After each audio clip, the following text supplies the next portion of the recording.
నేను చిన్న ఉదాహరణ చెప్తా. ఇందాక నేను మన బొలిశెట్టి శ్రీను గారు కూడా ప్లేన్లో ఉన్నారు, కలిసి వస్తున్నాం హైదరాబాద్ నుంచి. దాదాపు 3 గంటల ఆలస్యంగా వచ్చాం.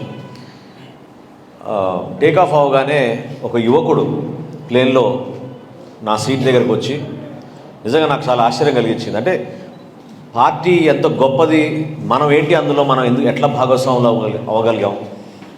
పవన్ కళ్యాణ్ గారు ఎంత కష్టపడి ఉంటారు ఆయన జీవితంలో జనసేన పార్టీని స్థాపించి ఈ ప్రస్థానంలో ప్రజల గుండెల్లో ఎప్పుడు కూడా నిలబడేటట్టు, ప్రజలు కూడా ఆ విధంగా ఇటువంటి నాయకత్వం కావాలి, జనసేన పార్టీ కావాలి, పవన్ కళ్యాణ్ గారు కావాలని ఏ విధంగా ఎదురు చూస్తున్నారనే దానికి ఇదొక చక్కటి నిదర్శనం.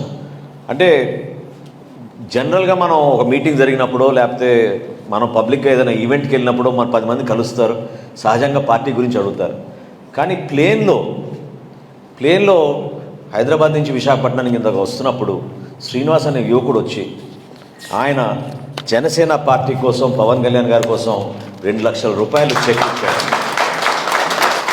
నిజంగా నేను ఆశ్చర్యపోయాను. నేను లేచి నిల్చుని అతనితో ఫోటో దిగుదామన్నా కూడా ఆయనే పాపం, లేదు సార్ ఇది మనస్ఫూర్తిగా చేస్తున్నాను పార్టీ కోసం, మీరు పవన్ కళ్యాణ్ గారికి ఇది ఇవ్వండి, ముందు తీసుకెళ్ళండి పార్టీని, మేము అంతా సపోర్ట్ చేస్తాం, మేము కోరుకునేది అదొకటే, మార్పు రావాలనేది. అంటే ఎంత కష్టపడితే పవన్ కళ్యాణ్ గారు పార్టీని ఈ విధంగా ఇంత లోతుగా తీసుకెళ్ళగలుగుతారో మీరు అర్థం చేసుకోవాలి.